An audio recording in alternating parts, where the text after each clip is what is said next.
해럴드 시프먼 죽음의 의사가 저지른 의료계 최악의 범죄.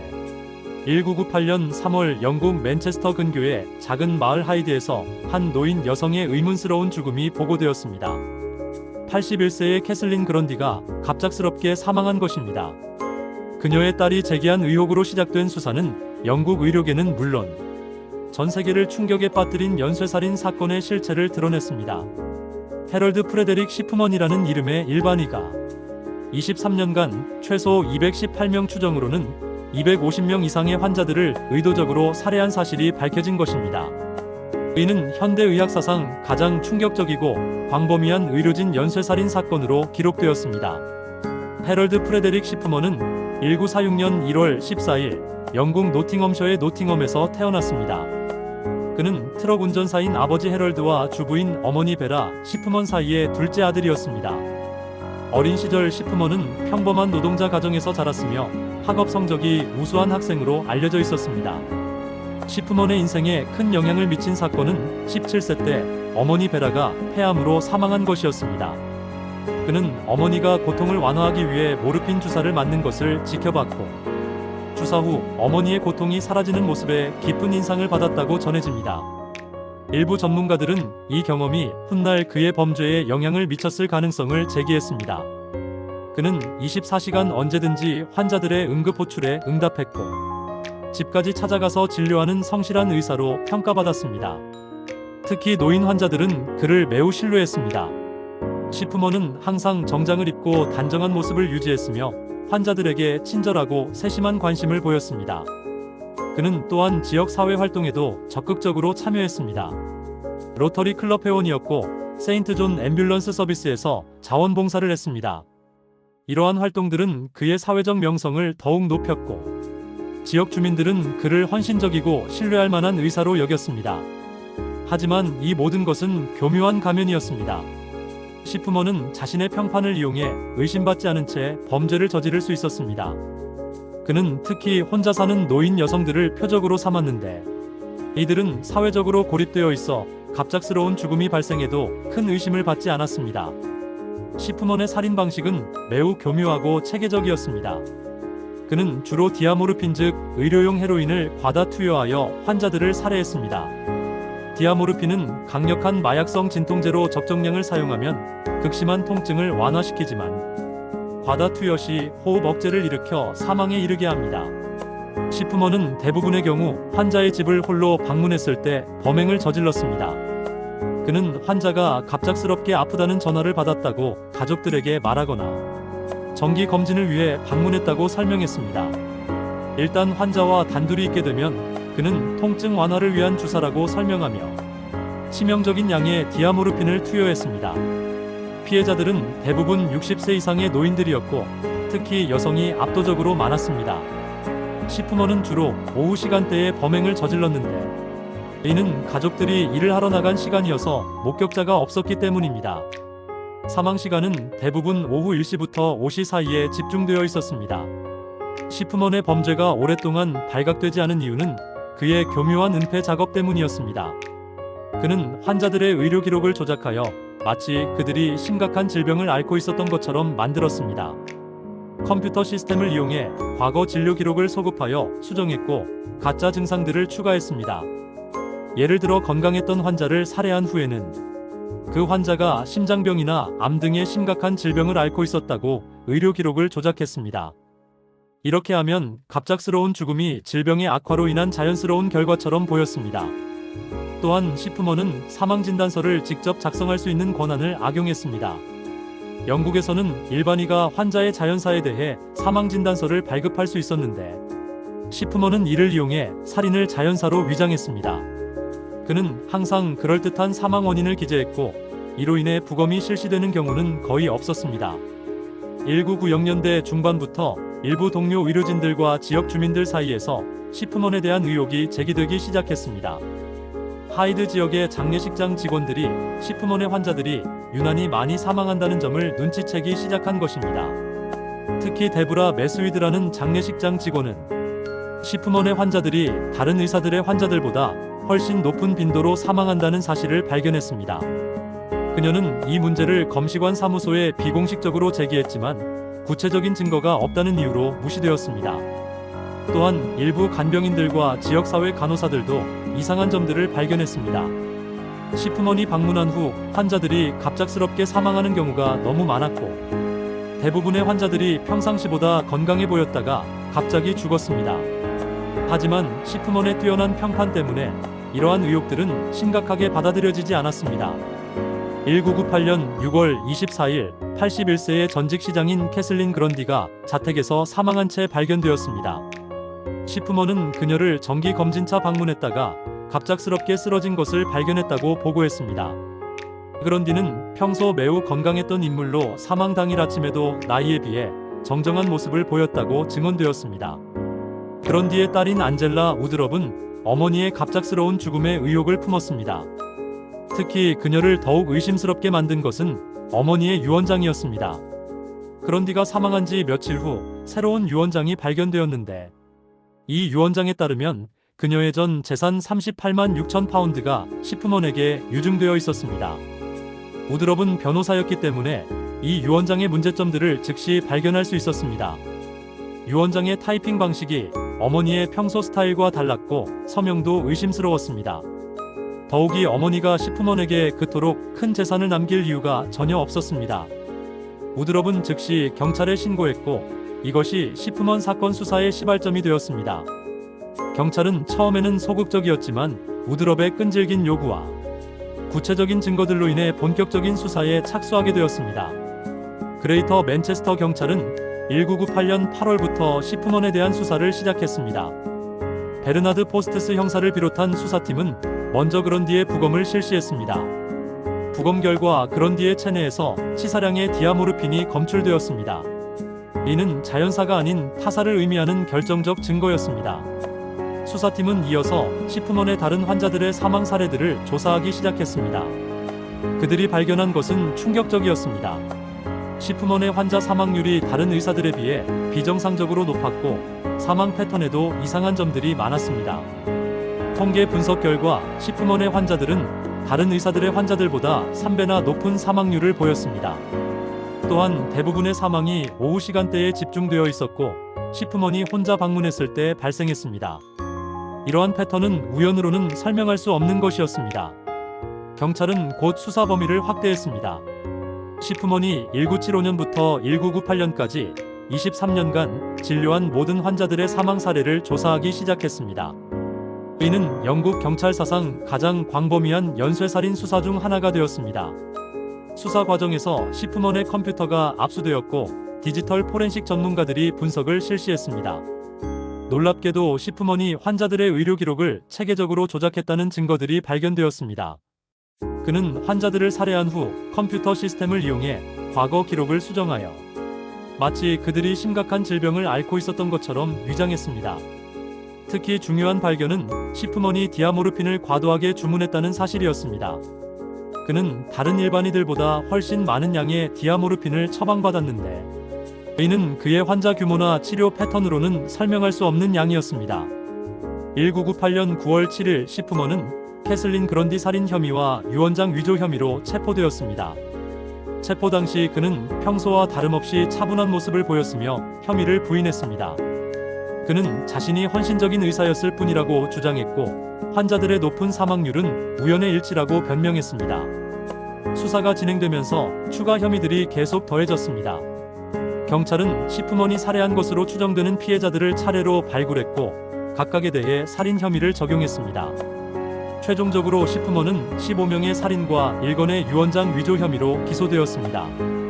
1999년 10월 5일 프레스턴 크라운 코트에서 재판이 시작되었습니다. 재판은 전국적인 관심을 끌었으며 57일간 진행되었습니다. 검찰은 방대한 양의 증거를 제시했습니다. 독성학 검사 결과, 의료 기록 조작 증거 통계적 분석 결과, 그리고 수많은 증인들의 증언이 이어졌습니다. 2000년 1월 31일 배심원단은 모든 혐의에 대해 시프먼에게 유죄 판결을 내렸습니다. 15건의 살인죄와 1건의 위조죄에 대해 모두 유죄가 인정되었습니다. 판사는 시프먼에게 15개의 종신형을 선고하면서 가석방 없는 종신형이라고 명시했습니다. 판결문에서 판사는 시프먼의 범죄를 의학사상 전례 없는 배신이라고 규정했습니다. 그는 환자들의 신뢰를 악용하여 무고한 생명들을 빼앗은 것에 대해 강하게 질책했습니다. 또한 그의 범죄로 인해 의료진 전체에 대한 신뢰가 훼손되었다고 지적했습니다. 재판이 끝난 후 정부는 시프먼 사건의 전모를 밝히기 위해 독립적인 조사위원회를 설립했습니다. 자넷 스미스 판사가 위원장을 맡은 이 위원회는 3년간에 걸쳐 광범위한 조사를 실시했습니다. 조사위원회는 시프먼의 전체 의료 경력을 면밀히 검토했습니다. 그들은 그가 1975년부터 1998년까지 진료한 모든 환자들의 사망 사례를 분석했고, 각각에 대해 자연사인지 살인인지를 판단했습니다. 조사 결과는 충격적이었습니다. 위원회는 시프먼이 최소 218명을 살해했다고 결론지었습니다. 이는 재판에서 유죄가 인정된 15명보다 훨씬 많은 수였습니다. 또한 추정으로는 250명 이상이 시프먼의 손에 죽었을 가능성이 있다고 발표했습니다. 시프먼의 피해자들은 대부분 비슷한 특성을 보였습니다. 80% 이상이 75세 이상의 고령자였고, 여성이 압도적으로 많았습니다. 대부분이 혼자 살거나 사회적으로 고립된 상태에 있었으며, 갑작스럽게 사망해도 큰 의심을 받지 않을 만한 사람들이었습니다. 흥미롭게도 시프먼은 부유한 환자와 가난한 환자를 가리지 않고 살해했습니다. 그런 뒤 사건처럼 재산을 노린 경우도 있었지만 대부분의 경우 금전적 이익은 없었습니다. 이는 시프먼의 주된 동기가 돈이 아니었음을 시사했습니다. 전문가들은 시프먼의 동기에 대해 여러 이론을 제시했습니다. 가장 유력한 설명은 하나님 콤플렉스였습니다. 시프먼은 생과 사를 결정할 수 있는 절대적 권력에 중독되어 있었을 가능성이 높았습니다. 그는 자신이 환자들의 운명을 좌우할 수 있다는 것에서 만족감을 얻었던 것으로 보입니다. 시프먼 사건은 영국 의료 시스템의 심각한 허점들을 드러냈습니다. 가장 큰 문제는 일반인에 대한 감시와 통제 시스템이 거의 존재하지 않았다는 점이었습니다. 시프먼은 23년간 거의 아무런 감시 없이 환자들을 진료할 수 있었습니다. 또한 통제 약물에 대한 관리 시스템도 허술했습니다. 시프먼은 과도한 양의 디아모르핀을 주문했지만 아무도 이를 의심하지 않았습니다. 약물 처방과 사용에 대한 체계적인 모니터링 시스템이 없었던 것입니다. 사망진단서 발급 시스템도 문제였습니다. 일반의가 환자의 자연사에 대해 사망진단서를 발급할 수 있었지만 이에 대한 검증 절차는 거의 없었습니다.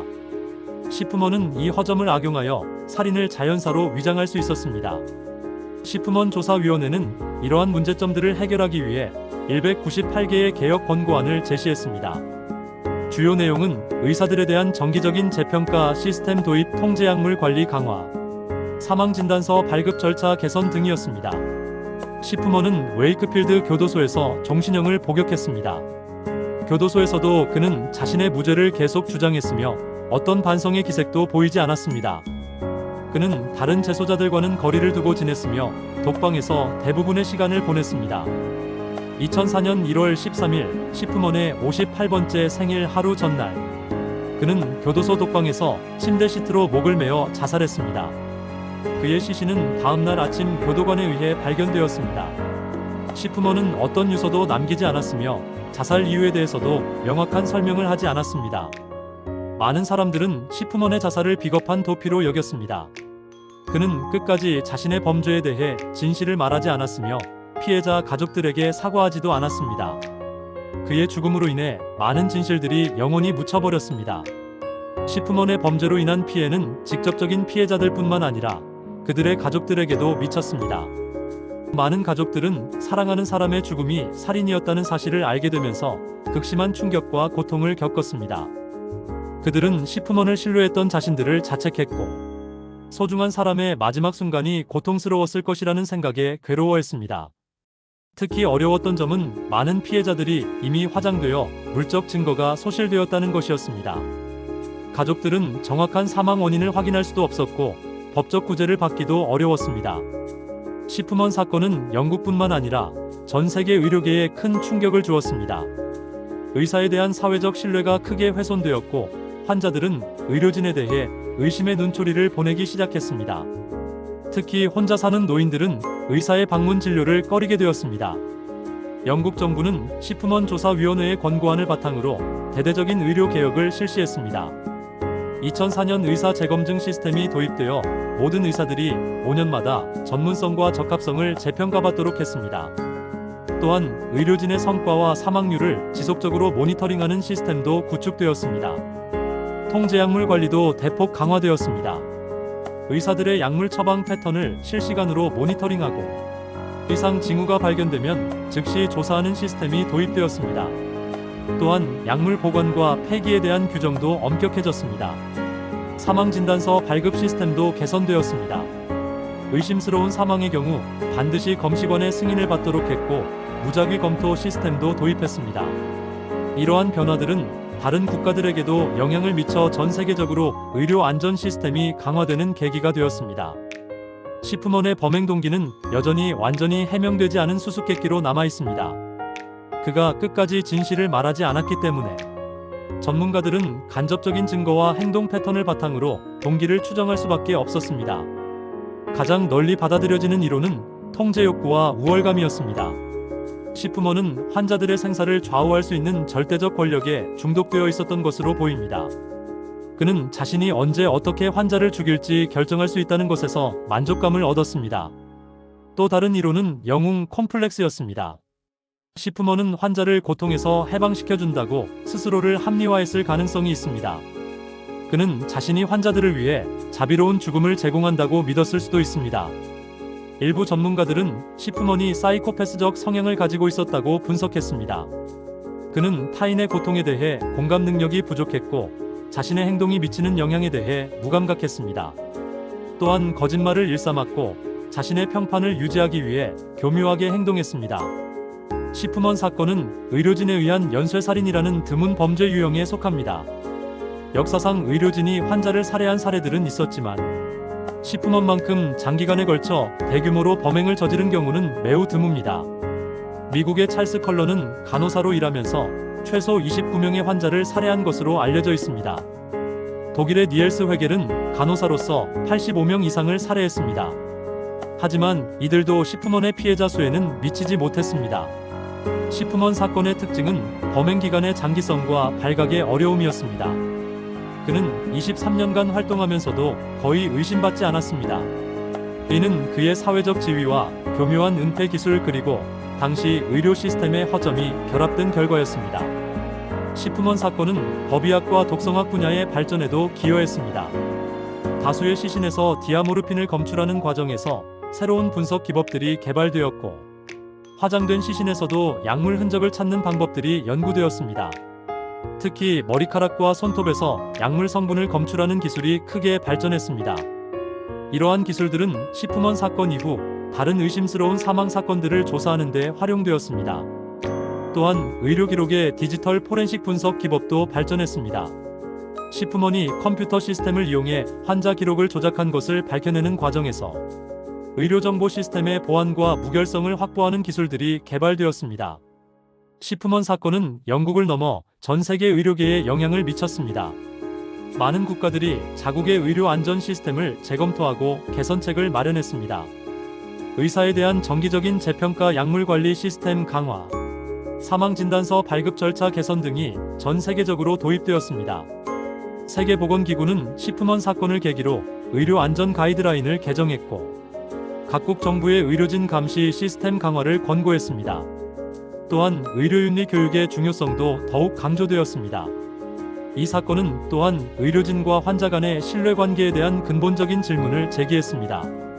의사에 대한 절대적 신뢰가 때로는 위험할 수 있다는 것을 보여주었고 환자들도 자신의 치료에 더욱 적극적으로 참여해야 한다는 인식이 확산되었습니다. 식품원 사건이 발생한 지 20년 이상이 지났지만 그 영향은 여전히 계속되고 있습니다. 영국의 의료 시스템은 식품원 사건 이후 크게 변화했고 환자 안전을 위한 다양한 안전장치들이 도입되었습니다. 의사 재검증 시스템은 현재까지도 유지되고 있으며 의료진의 전문성과 윤리성을 지속적으로 평가하고 있습니다. 또한 의료 데이터 분석 기술의 발전으로 이상 징후를 더욱 빠르게 감지할 수 있게 되었습니다. 하지만 완전한 예방은 여전히 어려운 과제입니다.